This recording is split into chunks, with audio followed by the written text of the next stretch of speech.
पुन्हा एका ब्राह्मणाच्या गती श्राप करू की जशी त्याने ब्राह्मणास शिक्षण दिला, घरी रांधारांनी केली, श्री चक्रपाणी रावळ तेथे ती म्हणून गरवडी केली. आणि मग अशा प्रकारे ब्राह्मणांचं श्राद्ध वडिलांचा श्राद्ध केलेलं आहे. आणि त्या दिवशी ब्राह्मणांना त्यांना आमंत्रण दिलेलं आहे. आमंत्रण दिलं आणि घरी स्वयंपाक रांधायला पत्नीला सांगितलंय. सर्व स्वयंपाक झालेला आहे आणि स्वयंपाक झाल्यानंतर ब्राह्मण येथील थोडा वेळ होता. तेवढा वेळपर्यंत हे संपूर्ण अन्न व्यवस्थित राखायचंय. कारण चक्रपाणी मार्ग आले तर कदाचित ते त्याला हात लावतील आणि जसं पाहिजे तसं शुद्धपणे ते होणार नाही अशी त्याला भीती होती. कारण श्री चक्रपाणी महाराजांना ही गोष्ट आवडत नसायची अशा पद्धतीने.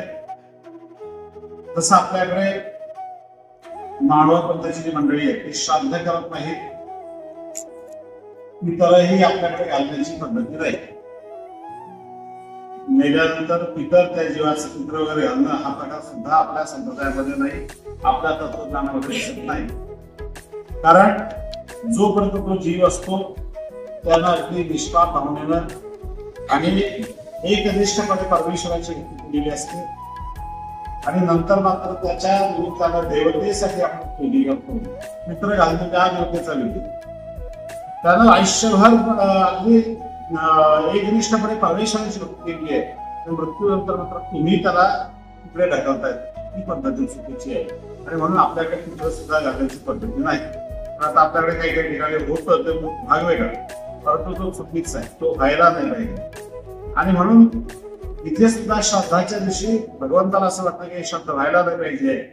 आणि दुसरी गोष्ट वैशिष्ट्य तुम्हाला असं सांगतो, श्राद्धाच्या बाबतीत असेल त्या पितरांच्या बाबतीत असेल, ब्राह्मण कुठलाही ब्राह्मण तुमच्याकडे 10 दिवस म्हणजे तुमची क्रिया होईपर्यंत 13 दिवसाची आपण क्रिया करतो, दिवस करतो 13 दिवशी, 13 दिवसापर्यंत कुठलाही ब्राह्मण तुमच्या घरी भोजन स्वीकारत नाही स्वीकारत. तुमच्या किती जवळचा असतो, किती दक्षिणा दिली तर तो ब्राह्मण त्याचा पदार्थ स्वीकारत नाही. बरे शिराटा योजतील काही करतील, परंतु अन्न त्या निमित्तानं ब्राह्मण नाही स्वीकारत. आपल्याकडे सोय अशी आहे की त्या 10 दिवसाच्या आत आपण त्या जीवाच्या निमित्ताने अन्नदान करतो आणि स्वतः साधू मंडळी आपल्या घरी येऊन भोजन करतात.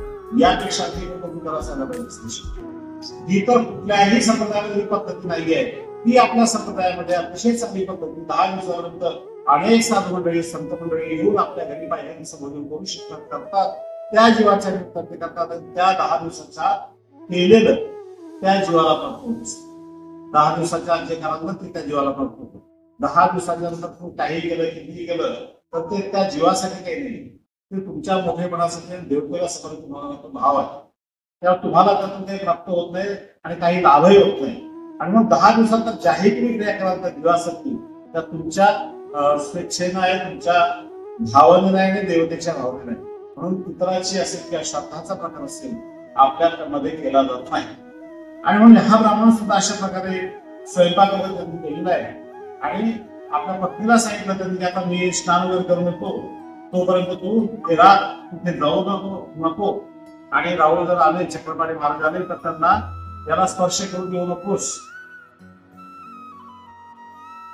मग ते ब्राह्मणी करली की अन्य माळूंच्या वर ठेवली, एकीवरी देता ती खाली झाकून ठेवली. आणि मग काही पदार्थ होतो वरच्या मध्यात येऊन बोलले, म्हणजे वर येता येत नाही ते खालीच असं छाती दाखवून त्यांनी ठेवलेले आहे. काही उतरंडीवरी ठेवली, काय उतरंड होती त्या उतरंडीवरती काय ठेवलेले आहे. सिंगरवडी करून कवाडा घातली, दारवंठा घातला आणि असं संपूर्ण व्यवस्था केलेली आहे. आणि दरवाजा बंद केलेला आहे पूर्णपणे. आणि मग ते ब्राह्मण मी आंघोळ करून येता येता तू धडे मी आंघोळ करून येतो, तोपर्यंत तू उठू नकोस. आणि राहुल येतील तर राहुल जर आले तर दरवाजा उघडू नकोस असं त्यांनी आपल्या पत्नीला सांगितलेलं आहे. मग तो आंघोळीला गेला आणि तो आंघोळ करण्यासाठी नदीवर गेलेला आहे. ऐसा जाईना तो चित्रामागे राहुल ते गेले. आणि याला थोडासा बाजूला झाला तिथून गेला असेल तेवढ्या चक्रपाणी महाराज तिथे आलेले आहेत. आले आणि काय केलं, तो दार ठाण केला असे, दरवाजा कुठं बाहेरचा दरवाजा बंद आहे, आपला घराचा दरवाजा बंद आहे. मग श्रीचक्र पाणी रावळे ते उत्पन्न करून विजय केले वर आकाशात होतात ना, तशामध्ये उडून गेलेले वरच्या मजल्यावर वरच्या मजल्यावर गेलेले दोन्ही खिरीची आळंदी निवडली होती. खिरीची आळंदी ती खिरीची ते भांडे होते नाही, ते भांडे तिथं त्यांनी ठेवलेले होते थंड होण्यासाठी. एक आसने आरोग्य करू लागले, तिथेच बसलेले आणि तिथेच बसून ते खीर खातायत चंद्रपाणी महाराज. तर ते ब्राह्मणी वाहू गेली. मग ती ब्राह्मणी आली त्याची ब्राह्मणाची पत्नी, आणि तुम्ही याला हात लावू नका हात लावू नका म्हणतायत. स्वामी त्याचं काही इफेक्ट नाहीये. आणि तशा प्रकारे तिथे सर्व ग्रहण केलेलं आहे. श्री चक्रपाणी रावळे दोन्ही आळंदी खिरी आरोग्यला आणि दोन्ही भांड्यात त्यांनी खाल्लेली आहे. श्राद्धाचे अवघेचे अन्न उच्चिष्ट केले, श्राद्धाचे सर्व पदार्थ त्यांनी पुष्टी केलेले आहे. मग श्री चक्रपाणी रावळे तिथून विजय केले आणि श्री चक्रपाणी महाराज तिथून निघून गेलेले. तेव्हा तो ब्राह्मण घराशी आला आणि तेवढ्यात तो ब्राह्मण स्नान वगैरे आटोपून आपल्या ब्राह्मणांना बोलायचंय, श्राद्ध करायचंय म्हणून ते घरी परत आलेले आहेत.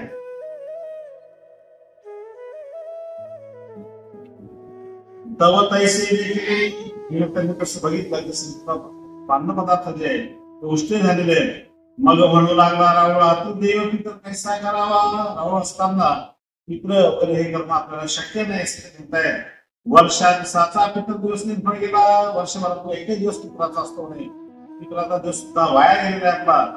आता एखाद्या तीर्थात जाऊ, हे पित्रा जेव घालू आणि एखाद्या तीर्थावर जाऊ म्हणे आणि तिथे त्या पित्राला आपण जेवायला बसवू. मग ते ब्राह्मणा बोलावणी खूप घरी भोजन दिले. ब्राह्मणांना बोलवलं आहे, त्याला भोजन दिलंय. पिंड प्रदान न करायची, पिंड प्रदान मात्र त्याला केलेलं नाही. पितरा उपवास पडला म्हणून आपण उपवास राहिला. पितरांना सुद्धा आपण भोजन देऊ शकलेलो नाही आणि म्हणून त्यानं सुद्धा उपवास धारण केलेला आहे. चिंताक्रांत बैसला असे आणि चिंताक्रांत बसला की हा आपला पितराचा दिवस आणि आज आपण तिथून तर्पण करू शकलो नाही म्हणून चिंतेत बसलेला आहे. तर अशरीरी वाचा आली आणि अचानकपणे आकाशवाणी झाली. आणि आकाशवाणी झालेली आहे काय म्हणते ते म्हणे, आगावर म्हणा तू काय उपवास करत असे, तू कशासाठी उपवास धरला म्हणा. ते आकाशवाणी विचारते तू उपवास का धरला. सर्वज्ञ जेवले ते तुझ्या ती जन्माचे पितर तुष्ट झाले आणि म्हणे सर्वज्ञ जेवलेले स्वतः देव जेवला तिथे आणि देव जेवल्यामुळे तुझे 3 पिढ्यांचे पितर त्या तुला वेगळं करण्याची काही गरज नाही. तू का चिंताक्रांत झाला नाही सगळे त्याला समाधान वाटतं. खरंच स्वामी चक्रपाणी महाराज ईश्वरी अवतार आहे, आपण पुरुष आहे. त्यांनी आपलं खरं भलं केलेलं आहे, आपल्या पितरांचा उद्धार त्यांनी केलेला आहे. 3 पिढ्या आपले पितर जर पुष्ट झालेले आहे, खूप समाधान झालेलं आहे. घरा माझे गेला तर केले आणि तिथे सोनं पडलं. तिथे स्वामी मलोत्तर सोनं रूप झालं होतं. ते सोनं रूप त्यांनी बघितलं आणि मग त्याला खऱ्या अर्थाने विश्वास पटलेला आहे की परमेश्वराने आपलं जे आपण जे पितर करणार होतो त्यांनी स्वतः स्वीकार केलेला आहे. त्यांच्या स्वीकारण्यामुळे आपण खऱ्या अर्थाने झालेलं आहे आणि म्हणून त्याला ते सोनं रूप सुद्धा भेटलेलं आहे. तो अतिशय आनंदी झाला आणि तिकडे विस्मयातही पावली. ती पत्नी सुद्धा त्याची अतिशय आनंदी झालेली आहे. मग म्हणू लागला रावळ ईश्वर पुरुषोत्तम रावळ. रावळ ईश्वर आहे, पुरुषोत्तम आहे रावळ. साक्षात परब्रह्म, साक्षात परब्रह्म परमेश्वर ते आहेत. रावळासी त्यांना काही गवली ठाव असे. रावळांना ईश्वर आहेत त्याच्यामुळे त्यांचं वैशिष्ट्य वेगळं आहे होता. मग ते उच्चिष्टानं देवले तो उष्ट राहिलेला ना त्या ब्राह्मणाला खाल्लेलं आहे का ते परमेश्वराने स्पर्श केला, त्याचा हा प्रसाद आहे. आणि असं म्हणतात ते तो अन्नपदार्थ स्वीकारलेला आहे आणि म्हणून आपल्याकडे सुद्धा अशा पद्धती नाहीये. जी तुम्ही भावना क्रिया करता केली ती अतिशय चांगल्या भावना, शुद्ध भावना. आई वडिलांची असताना सेवा करावं. आई वडील असताना आई वडिलांची सेवा केली गेली पाहिजे. आई वडील असताना त्यांना जेवायला मिळत नाही, नंतर किती पित्र घालून त्याचा काय फायदा होणार आहे, त्याचा काय लाभ होणार तुम्हाला. आई वडील असताना त्यांना जेवढं तुम्हाला सुखात आनंदात ठेवता येत असेल, जेवढं समाधान त्यांना देता येत असेल ते समाधान द्या. नंतर किती कार्यक्रम घेतले, किती कीर्तन ठेवले त्या आई वडिलांच्या निमित्तानं. कीर्तन ऐकायला ते आई वडील पण नाहीये. तुमचंही कीर्तन ते काय चालतं तेही ते पाहायला तयार नाहीये. ते त्यांच्या कामात आलेले ते असतानाच त्यांना सुख आणि आनंद द्या आणि नंतर त्या गोष्टींना कधी करण्याला काही अर्थ नाही.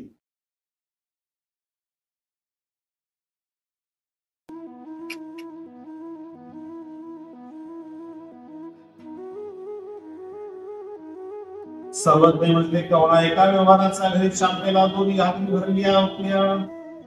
आणि पुढे एक व्यापारी होता. त्या व्यापाऱ्याच्या घरी तेल भरून ठेवलेलं, 2 घागरी भरून तेल भरून ठेवलेलं होतं. तेली द्वारावती नारायणाचा देवळ देवते कारण दोन्ही घागरी चांपेल आणून ठेवली असे. आणि नारायणाच्या देवळात त्या देवतेला समर्पण करण्यासाठी त्यांनी 2 घागरी भरून ठेवलेल्या होत्या. अंकावली एके वडवीन द्वारावते सिद्धनाथी लिंगा कारण चांपेल गावडी घालून आणले. आणि पुन्हा एका पुजाऱ्याने द्वारातल्या सिद्धनाथासाठी 2 कावळी तेल आणून भरून ठेवलं होतं. आपण उदकू आणून गेला आणि एके व्यवहाराने श्रीचक्रपाणी रवळा करणे 2 घागरी चांपेल आणले होते.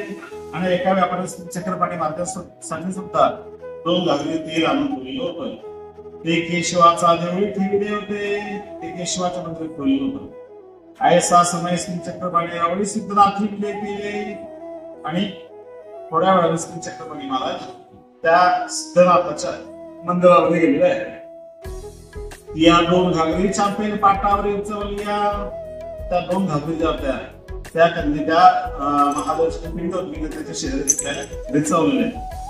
या घागऱ्या गावल्या गावडी घातल्या तशाच त्या घागरी होत्या त्या परत त्या कावडमध्ये ठेवलेल्या आहेत. पैसेची श्रीचक्रपाणी रावळी नारायणाचा देवळामध्ये गेले. आणि मग तिथे नारायणाच्या देवळामध्ये गेले. त्या ज्या 2 घागरी यांच्यासाठी आणलेल्या होत्या त्या चांपेलाच्या घागरी स्वतःच्या माथ्यावर डोक्यावर उठून घेतल्या. ते तेल अदृश्य झाले. म्हणजे स्वतःच्या डोक्यावर श्रीचक्रपाणी मात्र घागर उठतात की नाही ते तेल मात्र अदृश्य झाले. कुठं खाली चाललं ते नाही. मग जाऊन आपल्या गुंफे असणे उपस्थित झाले. आणि मग जाऊन आपल्या गुंफेमध्ये असणार उपस्थित झाले. तव सिद्धनाथाचा गुरव आला तेल पाहे तर नाही. तेवढ्या सिद्धनाथाचा पुजारी आलेला आहे. तो बघतो तर तेल नाहीये. मग तेने येऊन म्हणते हे काय झाले. मग तू विचारतो हे काय झालं. तेल इथं भरलेलं होतं आपल्या आणि ते तेल नाहीये ते कुठे गेलं. मग तेने यावेळच्या महाजनापुढे सांगितले. आपली महाजन मंडळी त्यांच्यापुढे सांगितले. महाजन येऊन म्हणते की रावळ चांपेल काय झाले. महाजन मंडळी आली आणि देवाला विचारताय की तिथे तेल ठेवलेलं होतं ते तेल काय झालं. जी रावळी चांपेल काय झालं श्रीचक्रपाणी रावळी म्हणजे हे नाही देवा म्हटलं आम्हाला माहित नाही. नाजी आणि ते कवडी नव्हते ते दाखवावे आणि ते विनंती करतायत दुसरं इथे कोणीच नव्हतं बघायला. तुम्हालाच माहिती आहे तुम्हीच आहे आम्हाला माहिती सांगा. पैसेचे श्रीचक्रपाणी रावळी सिद्धनाथाचे गेले. सिद्धनाथाच्या मंदिरामध्ये बंद गेलेले. म्हटले ते घेतले ते या ठिकाणी घेतलं महादेवाला ते घेतलेलं आहे म्हणे. असं म्हणतात ते असं काय घेतलं सांगा म्हणतात. पैसेचे श्रीचक्रपाणी एक पिंडीशी बोट लावून ठेवले. आणि मग त्या पिंडीला त्यांनी बोट लावलेलं या पिंडीने घेतलं म्हणजे असं जसं बोट पोचलेलं आहे तिथून बरोबर चांपेलाच्या तेलाची धार निघालेली. आणि ती धार निघालेली आहे. आणि मग ते त्यांनी भरायला सुरुवात केलेली आहे. भांडे भरायला सुरुवात केली. 2 घागरी होत्या पण 2 घागरी भरल्या. 3 भांडे भरले. खूप तेल त्याच्यातून निघायला लागलेलं आहे. आणि शेवटी अगदी अक्षरशः याच्यातून बाहेर काढले बाहेर नाशिक आणि बाहेर लागलेले ते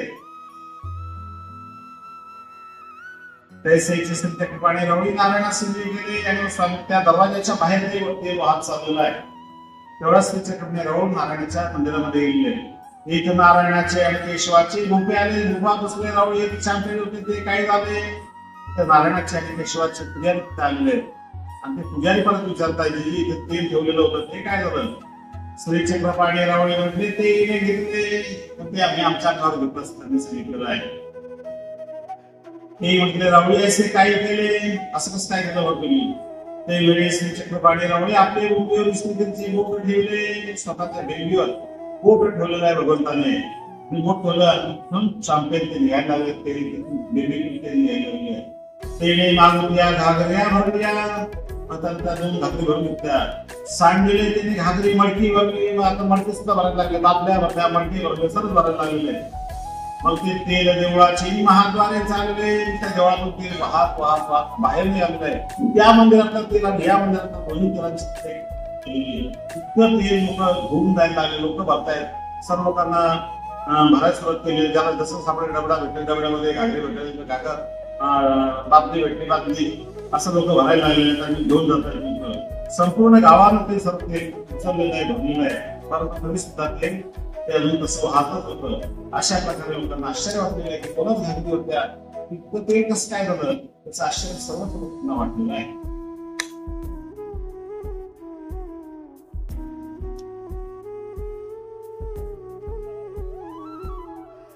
शिर उंधावणे स्त्री तांबोळी निश्चित कथन द्वारावती प्रदेशी कवणीची गावी एका ब्राह्मणाचा जनश्राद्ध. एका ब्राह्मणाचं जनश्राद्ध होतं. ते बाईला क्षीर देव घालत होती. बाई काय करत होती, क्षीर तयार थंड करत होते. आता थंड करते काहीतरी एखादा चमच्यावर घेतलेला असेल तर ते हलवत असेल, परंतु अचानक होतं काही त्याच्याकडे मोठे जास्त ते अचानक गरम लक्ष नसतं. बऱ्याच स्वयंपाक करताना असेल त्या काही असतं बाहेर क्षणात नाही गेले त्याच्याकडे बोट त्या खिरीमध्ये जातं, गरम गरम. आता जसं बोट त्या खिरीवर जातं तेवढे तुकडे काय होते, छत्रपती महाराज आपलं तोंडामध्ये आपलं स्वतःचं बोट घालतो. आता तोंडात बोट घातल्यामुळे काय होतं की त्या बाईला तिथे ती गरम खिरीमध्ये तिचा हात गेलेला आहे, बोट गेलेला आहे, तिला चटका बसतात. तो तिचा चटका देवाने इथे स्वतः स्वीकारला आणि त्यांना ते शांत केलेलं आहे, त्यांचं ते दुःख दूर केलेलं आहे. आणि मग महाजन वस्तू होते, पुढे मंडळी वस्तू होती, हा काय प्रकार आहे, तुम्ही अचानकपणे तोंडामध्ये बोट का घातलं, ते आपले सांगतात की बाई थंड घालून तिचं बोट अचानक खिरीमध्ये गेलं, ते आम्ही इथून शांत. त्यांनी लगेच पत्र पाठवलं, कोणी पत्र होते काही कोण नव्हते, मेसेज नव्हतं, काही नव्हतं. नाही म्हणजे त्या टायमाला छत्रपती महाराज आमच्या जवळ इथे बसली होते. नंतर छत्रपती महाराज इथे होते आणि ही बाई होते तिथे होते. म्हणजे अशा प्रकारे दोघांना एक आश्चर्य वाटलेला.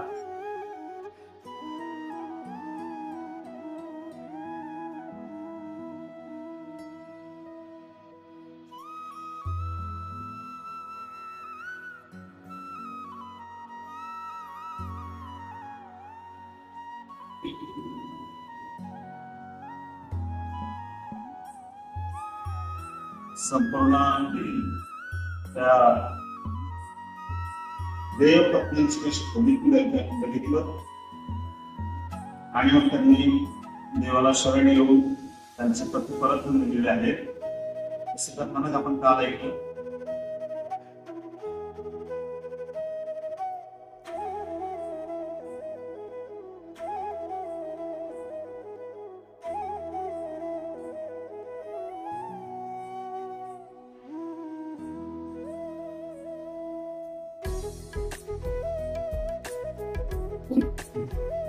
जय जय श्री चित्रा परम पददायी उदारा जय निर्माण निराकारा अनंतापाला तुझा नमो.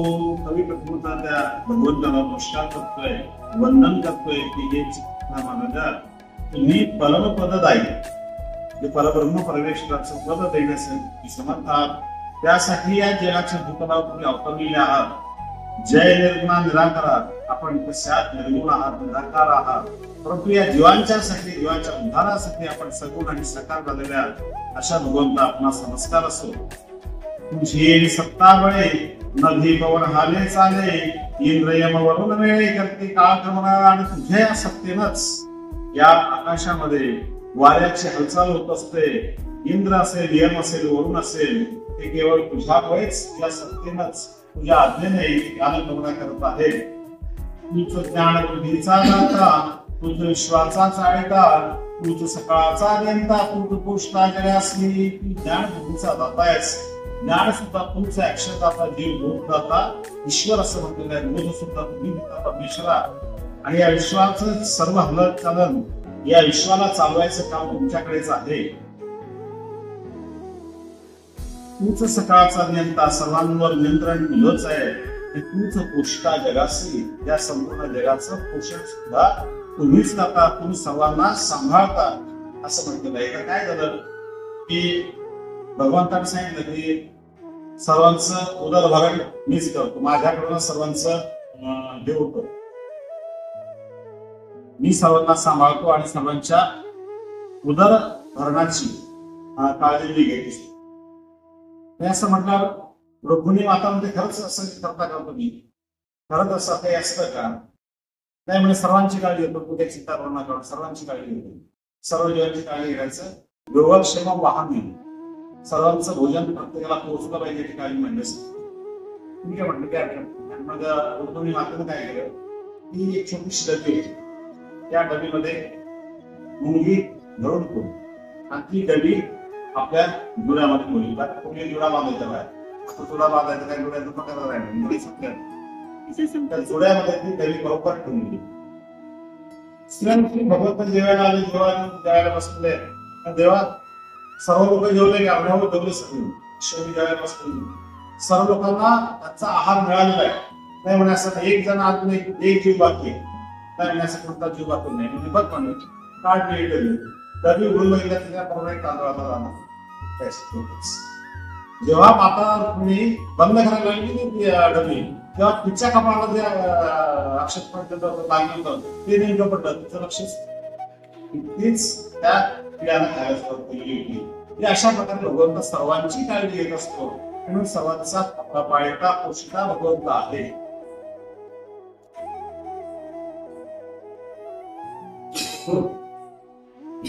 जेवी माता बालकासी उठवून लावी सरासी देवीच तुया नाथासी उद्धरण्यासी उद्धत. आणि अशा प्रकारे बालकाला दोन वाचते त्या प्रकारे तुम्ही आला ती देवाला उद्धरण्यासाठी तुला आहेस.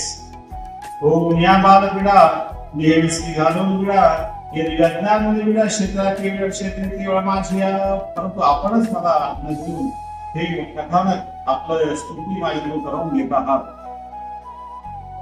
दत्तात्रय पूजेचे आवर्तन मागराध्यायीपण आता पुढे संधान सावधान परेसा. आणि अशा प्रकारे मागच्या अध्यायामध्ये आपण कथानक ऐकलेलं आहे म्हणे आणि आता पुढे आपल्याला ते कथानक ऐकायचं आहे. जो का त्रैलोक्याचा नातू तो सिंहासनी विराजतो श्री कर्णोधारणी चैतन्य तू आशीर्वाद तू श्री. आणि अशा प्रकारे जो या संपूर्ण त्रैलोक्याचा नाथ आहे, संपूर्ण जगाचा मालक आहे, विष्णू नियंता आहे, तो सिंहासनावर विराजमान झालेला आहे महाराज आणि तिथून या सर्वांना आशीर्वाद देत आहे. ऋषी म्हणे श्रीहरी भोजनावशी आणि अशा ऋषी त्या भगवंताला विनंती करतात की आपण भोजन करावं, आपल्याला भोजनावशी झालेला आहे. तर या सगळ्या देवांशी भोजना यावे ऋषिकेशी ऐकताच विनंतीसी अवधूतासी मानवली. आणि मग सर्व देवा सहित आणि ऋषी लोकांसहित आपण सर्वांनी भोजनाला बसावं अशी विनंती जेव्हा ऋषींनी केलेली आहे ती ऋषींची विनंती भगवंताला मानलेली आहे. उतरले सिंहासनावरी गेले भोजना मंडपांगणी पंचशत मंडपोनी केली जास्त आणि ठाई ठाई. अशा प्रकारे त्या सिंहासनावर उतरलेले भोजनाचा मंडप तिथे दिलेला आहे. भोजनाच्या मंडपामध्ये भोजनासाठी भगवंत गेलेले आहे. जैसे तारांगणा तैसे भोवती देवगण बैसले ऋषी खडीवर जाणं बैसल्या सुगाण ऋषी हर्या. तसे आकाशामध्ये तारांगण समजतात की नाही, तारांगण बसले असतात तशा प्रकारे भगवंत मध्यभागी बसलेले आणि चारही बाजूने सर्व ऋषी मंडळी बसलेली आहे. ते अतिशय छान अशी ती मंडप पंगत दिसत आहे. अनर्गरत्नाची ताटे मध्ये शोभती वाण वाटे वाट्यावर न्याय वाढली नीट मातेने. आणि अशा प्रकारे सर्वांना अतिशय छान अशा त्या पंगती बसलेल्या आहेत. त्या पंक्ती बसून रत्नांची ताट त्याच्यामध्ये सोन्याची ताट आहे, रत्नांच्या वाट्या वगैरे आहे आणि छान वगैरे तूप वगैरे भरून संपूर्ण चांगले चांगले पदार्थ तिथे सोमाने दुर्वासासी आपली माचारी वेगेसी आणि काही क्षी वाढायासी माचारले. आणि अशा प्रकारे सोम आहे दुर्वास त्याची ऋषींची ती वाढण्यासाठी आलेली आहे. आणि त्या तरुण ऋषी मंडळी आहे, तरुण संत मंडळी आहे, ती सर्व जेवायला वाटताय. घेऊन या माता सुवन पासोडा होता घालून आली देवा करता. अशा प्रकारे सर्वांनी अतिशय छान जेवण चाललेलं आहे. आणि माता सोबत ते कपडे घेऊन आलेली आहे, ती सुद्धा देवाच्या थांबते. सर्व सिद्धता झाल्यावरी माता घेऊन तरी दशांग दळोनी मनोहरी ओवाळे तापले ऋषी. आणि सर्व सिद्धता झाल्यानंतर तयार झाल्यानंतर मातेनं सुद्धा आपली वळलेली आहे. छान पैकी दशांग खूप वगैरे लावलंय देवाला कापुरानं आणि आपलं ओवाळते. खालून या दंडवत ब्रह्मांड म्हणत देव सकाळ देत भोजना करावया आणि पूजा दंडवत पुढे शांती सर्वांना विनंती बोलच करावं. विनंती आहे दंडवत घालते माणसा माता स्वतः सर्वांना विनंती करते. मी विनंती करून सर्वांना भोजन करा म्हणते. सर्व करणे मुखी हरिता कवळ अमृता परिस लागे गोड सोबत वास वाढते प्रबळ सकळ होते आणि तोंडामध्ये घास अत्यंत अमृतासारखं ते संपूर्ण अन्न होऊन टाकताय. कारण ते अन्न जे आहे ऋषी लोकांच्या याच्यात आहे, देव लोकांच्या याच्यात आहे आणि त्याला एक गोडी वेगळी आहे. असे तुम्ही बघा एखाद्या आश्रमात जाल मंदिरात जाल त्या पदार्थाची गोडी वेगळी असते. आपल्या घरी आपल्याला तोंडाला चांगलं भेटणार नाही पण त्याही पेक्षा मंदिरामध्ये गेलं आश्रमात गेलं त्याची गोडी खूप वेगळी असते. वृत्तीचे झाले भोजन करतो ती आचमन होताच ले जाण्यास पूर्ण सगळा छान खूप भरून सर्वांचं जेवण झालेलं आहे. सर्वांना मिळे दिलेलं सर्व शांती झालेलं आहे.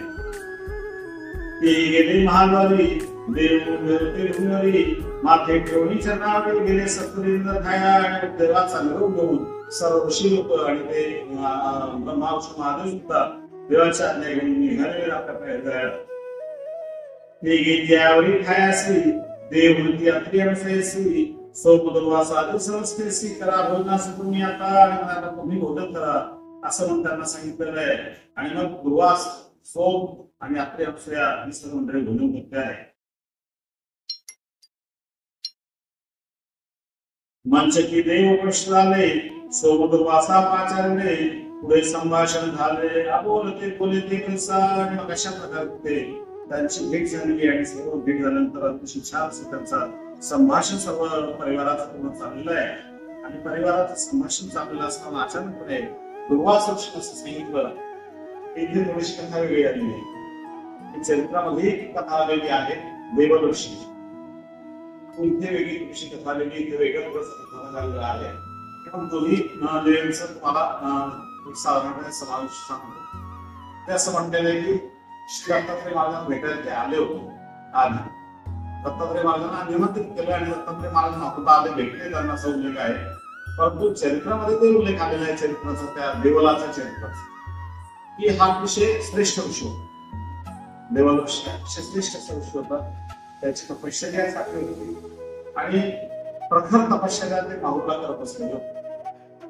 आणि तपश्चर्या करत असताना तपश्चर्या सिद्ध झालेली असताना अचानकपणे काहीतरी संतांचं संमेलन होतं. संतांची मांदियाळी जमलेली होती.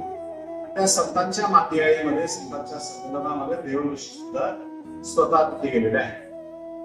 आणि गेले तिथं जो सन्मान करणार स्वतःला असं वाटत की या सन्मानाचा हक्कदार आहे. हा सन्मान मला मिळाला पाहिजे असं त्यांना जे वाटत होतं तेवढा सन्मान मिळाला नाही. कारण तिथे फार श्रेष्ठ ऋषी आलेले होते. खूप मोठे ऋषी आलेले असल्यामुळे यांना तेवढा सन्मान मिळाला नाही. आणि त्यांना नक्की झाले की मी एवढा मोठा ऋषी असून मी एवढी तपश्चर्या केलेली असून सुद्धा मला याने सन्मान दिला नाही म्हणून दुःख झालेलं आहे. आणि ते आले याचा बदला घ्यायचा.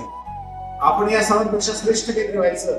श्रेष्ठ आपली तपश्चर्या सुद्धा करायची आणि म्हणून माहुरला येऊन तपश्चर्या करता येईल. आता काय व्हायचं पुढच्या काळी तपश्चर्या करायला लागले की एखादा ऋषी काय करायचं एखादी अप्सरा पाठवायचा त्याला तपश्चर्याचं नोंदणी करायचं. यानं काय केलं तो जो परिसर होता तो परिसर असा अभिमान केला होता की तिथे याच्या आपल्याशिवाय पक्षी सुद्धा येऊ शकत नव्हता. माणसं सुद्धा येऊ कोणीच येऊ शकत. तो संपूर्ण परिसर त्यांना माहोलचा तपश्चर्या सुरू झाली. नदीवर जायचे. नदीवर संध्या वगैरे स्नान वगैरे करायचे. स्नान केलं की वाळू घ्यायची मूळभर.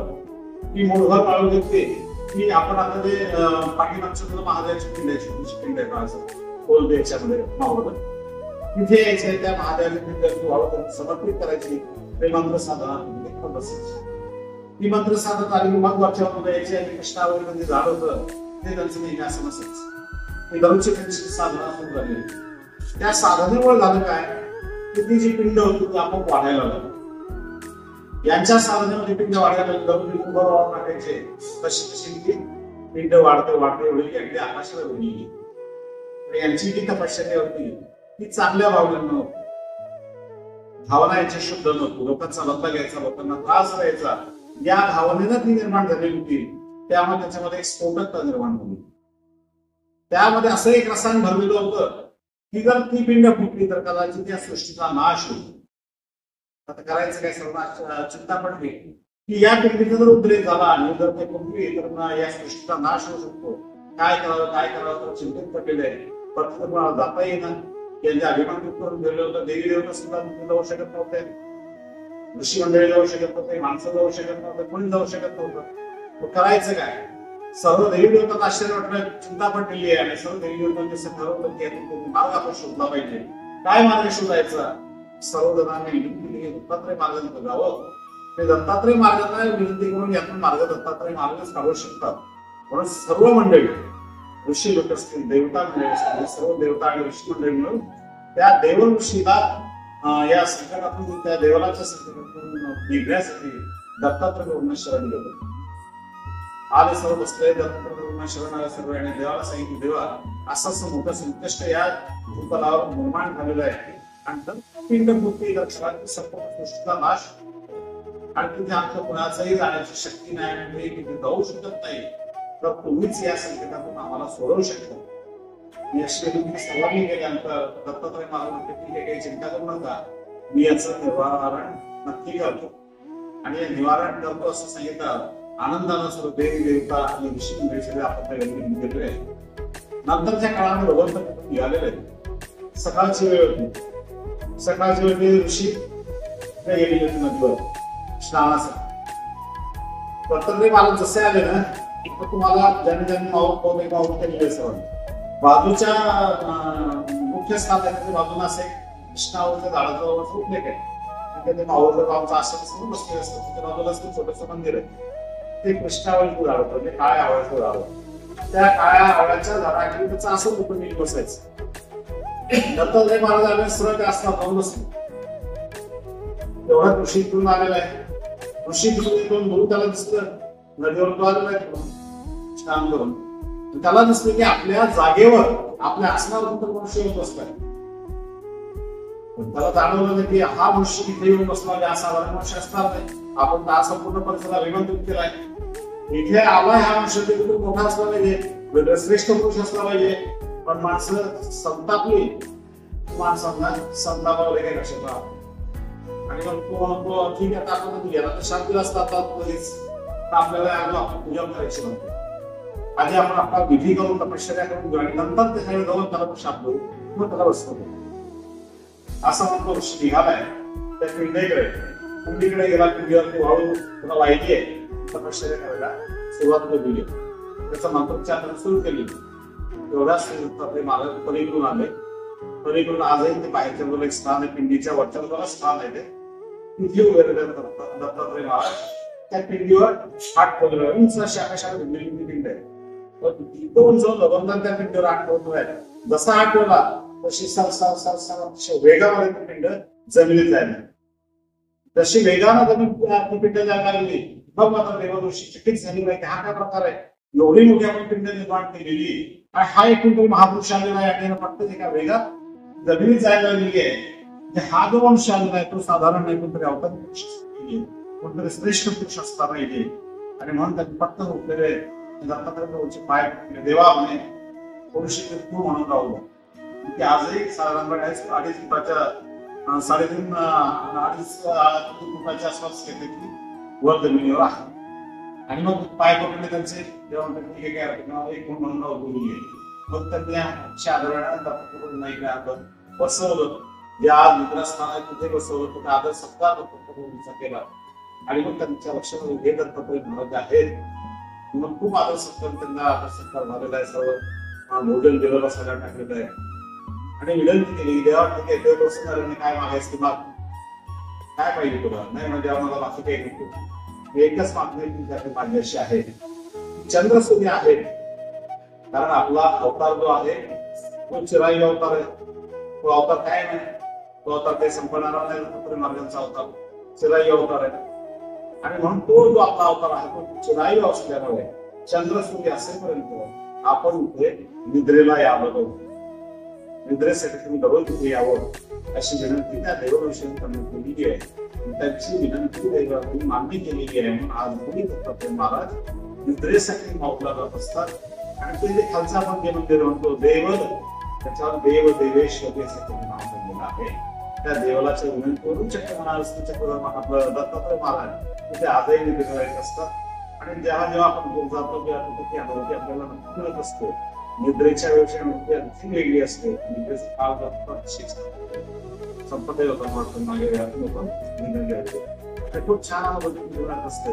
आणि अशा प्रकारचे अतिशय पावन देवस्थान आपल्या सर्वांच्या दृष्टीने आहे. आणि ते इतकं सहजासहजी मिळालेलं आहे, इतकं सहजासहजी आपल्या ताब्यात आलेलं नाही. त्यासाठी खूप मोठे परिश्रम आपल्या पूर्वजांनी घेतलेले आहे. तसंही चक्र सादेश असावं, कारण त्या काळची परिस्थिती खूप तशी परिस्थिती वेगळी. त्या रेणुकेच्या ठिकाणी खूप हिंसा होत असायची. अतिशय भयंकर रूपाचं होतं. बळी देण्याचं काम, सर्व प्रकारचे बळी देवता तिथे घेत असायचे. त्या बळीच्या त्या हिंसेमुळे भगवंताने चक्रस्थानी काय हिंसा असतं ना तिथं साधकाने जाऊ नये. आणि म्हणून माहूरला जाऊ नये असा आदेश सर्वज्ञांचा होता. कारण तिथे सगळं हिंसा होत असते. आणि अशा हिंसा जिथे होत असते ते वागताना असू नये असा आमच्या स्वामींचा आदेश असल्यामुळे माहूरला आमच्या पुढे जात नाही. परंतु तरी सुद्धा कविश्वरवास या संप्रदायाचे जे दुसरे आचार्य होते ते कविश्वरवास तिसरे आचार्य ते स्वतः तिथे गेले. तिथल्या सर्व संन्यासी लोकांशी चर्चा करून संवादामध्ये वादामध्ये पराभूत करून एकमेकांच्या पराभूत केलं. आणि मग ते स्थान आपल्या ताब्यात घेतलेलं आहे. त्यांचे जो उपकार आहे त्यांच्या उपकारामुळे ते स्थान आजही आपल्या ताब्यात आहे. अर्थात तो जो विषय होता तो वरच्या होता तो नागरिकांना आश्रम दिला होता. आणि त्यांना देवता स्थापित झालेली आहे. दत्तात्रय महाराजांच्या आश्रमास ती स्थापन झालेली आहे. तरी सुद्धा अशा प्रकारे हिंसा होत असल्यामुळे देवाने तिला जागा नाही सांगितलं. तो जे स्वरूप होतं असं सांगतात की अक्षरशः ते मूळ समुद्र बघितलं त्या देवतेचं. तर ज्या गर्भवती स्त्री असायची ना त्यांचा गर्भपात व्हायचा. आणि म्हणून लोक तिथे जायला काळात असायचे. आपण मंडळी तिथे जात असायची. अशा प्रकारे देवतेचं जिथे समागम होत असते तिथे जाऊ नये असा आदेश असल्यामुळे त्या मंडळीला त्या ठिकाणी ते स्थान त्या परिश्रमाने त्या कष्टाने पुन्हा आपल्या मार्गामध्ये आलेलं.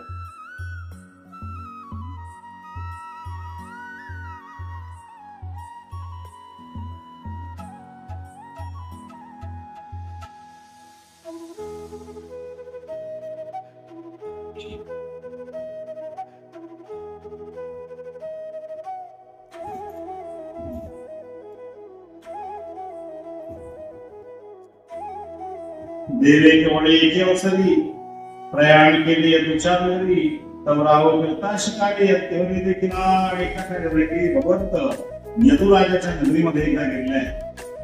आणि तो यदुराजा अतिशय श्रेष्ठ असा राजा होता. अतिशय बुद्धिमान असा राजा होता. आणि अतिशय भाग्यवान होता. कारण भगवंत स्वतः त्याच्या नगरीमध्ये गेले त्याला दर्शन देत आहे. आणि तो त्यावेळी नेमका हत्तीवर बसून शिकार करण्यासाठी निघालेला होता.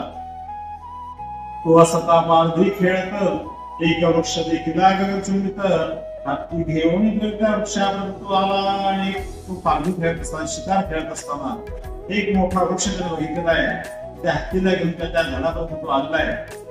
राई दृष्टी समीप अतिथीचा माय बाप असं देखील महातापसावत होत. त्याच झाडाच्या खाली श्री दत्तात्रय महाराज अवधूत वेशामध्ये विराजमान झालेले त्याने बघितलं. आणि मग मात्र त्या यदुराजाला आश्चर्य वाटलेलं आहे की असा हा महान तापस्वी महान योगी कोण बसलेला आहे. पाहता चिवतवणी हत्तीवरून साष्टांग नमस्कार घालून मस्तक फेकून या चरणी शोधणी तुला. आणि अशा प्रकारे त्याने बघितल्यानंतर तो लगेच त्या हत्तीवर उतरलेला आहे राजा. आणि राजा हत्तीवर उतरलेला आहे. साष्टांग नमस्कार त्या देवाला घातलेला आहे. आणि नमस्कार घालून त्यांच्या चरणावर मस्तक ठेवून समोर बसलेला आहे. आणि सर्व प्रकारे पूजन त्या भगवंताचं करतोय. यदुवैसून अवधूताजवळी तुसे प्रयाण मारता कृपाळा कवणे स्थानी हुनी दयाळा देवगिया स्वामी. आणि मग तू जवळ बसलेला आहे देवाच्या जवळ. जवळ आपण कुठून काय आला कसे काय हे संपूर्ण माहिती तो देवाला विचारतोय.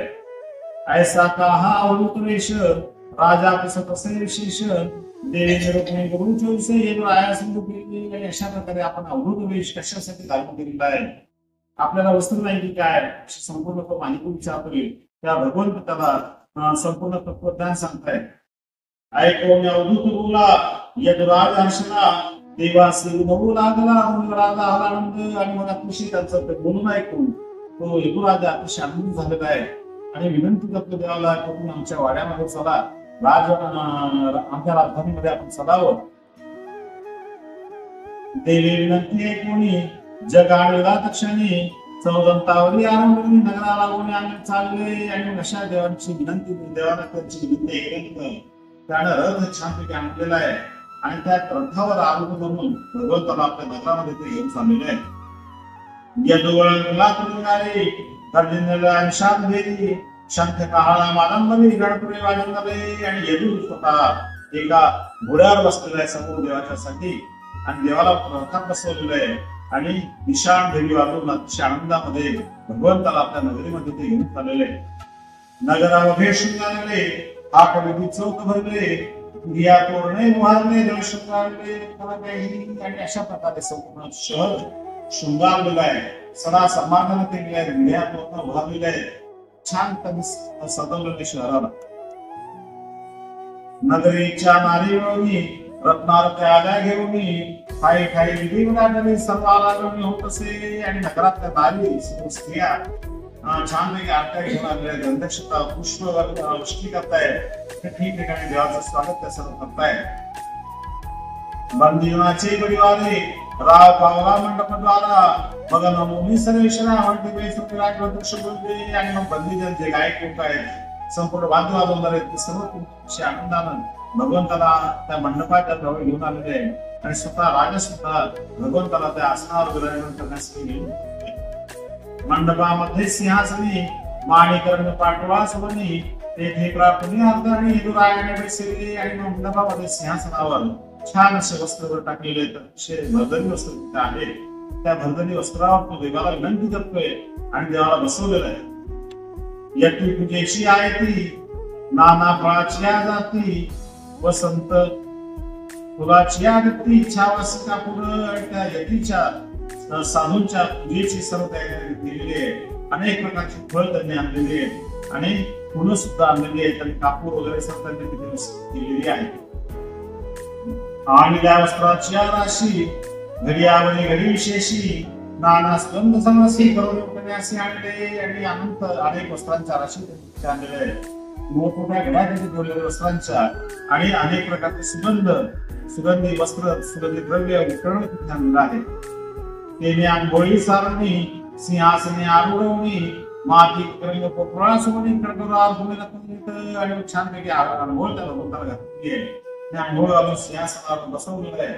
ती वेगवेगळ्या प्रकारची कंदोरे संपूर्ण रत्नधरी कसा कंदोरा भगवंताला अर्पण केलेला आहे.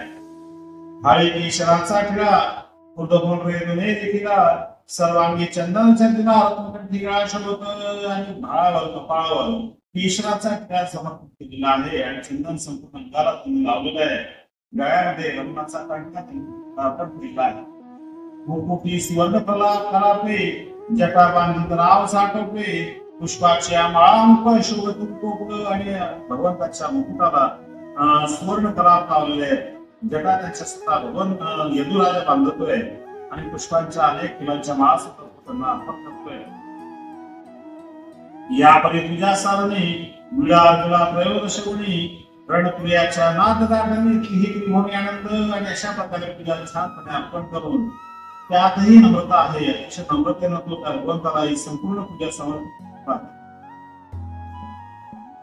कर्पूर राशी कवळले दीपका दीप प्रकाशले काळा पात्राचे खरे दाढले ब्राह्मणी केले चार या पूजा करत असताना सुद्धा नम्रता अतिशय महत्वाची आहे. अशीच एक घटना तुम्हाला श्री प्रभू चरित्रातली तुम्हाला सांगतो. एकदा काय झालं की माई भट्ट अतिशय उद्वान माई भट्ट स्वामींच्या खावणीला पात्र झालेले आणि श्री प्रभूच्या एक खावणीला पात्र झालेले. श्री प्रभू जसं म्हणायचं तसं ते करायचे. एकदा काय झालं इच्छा झाली की देवाला काहीतरी उपहार आपल्याला समर्पण करायचं. आणि म्हणून उपहार समर्पित करण्यासाठी त्यांनी देवाला विनंती केली, मला उपहार तेवढं समर्पित करायचा. ते म्हणले काय हरकत नाही, करा.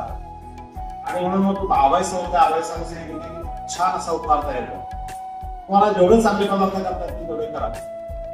आबाईसाहेब आवडत होते, आवडायचे देवासाठी काही चांगले चांगले पदार्थ करायचे. त्यामुळे आबाईसाहेब छान असे गुळाचे पदार्थ आवडायचे, दुधाचे पदार्थ, मांडवे पदार्थ होते तेही आवडायचे. आबाईसाहेब केलेले मांडे केले, पुऱ्या केल्या, घड्या केल्या, असा छान उपहार तयार करून ठेवले. उपहाराची लगत चाललेली आहे आणि उपहाराची लगत चाललेली आहे. माई मटई बघतायत, माई मटई तयारी बघतायत. हे संपूर्ण उपहाराची तयारी झालेली आहे. माई मटण आणतो एवढे पदार्थ चांगले चांगले होत आहेत, एवढे छान पदार्थ सगळे झालेले आहेत आणि एवढे चांगले पदार्थ माझे देवाच्या केळी जाणार आहेत. माझ्या भाग्यावर कोण आहे, कोणाच्या भाग्यात नसतं, कोणाच्या नशिबात नसतं, माझ्याच भाग्यात मी आहे म्हणून करू शकतो, दुसऱ्या कोणाला शक्य नाही ही गोष्ट.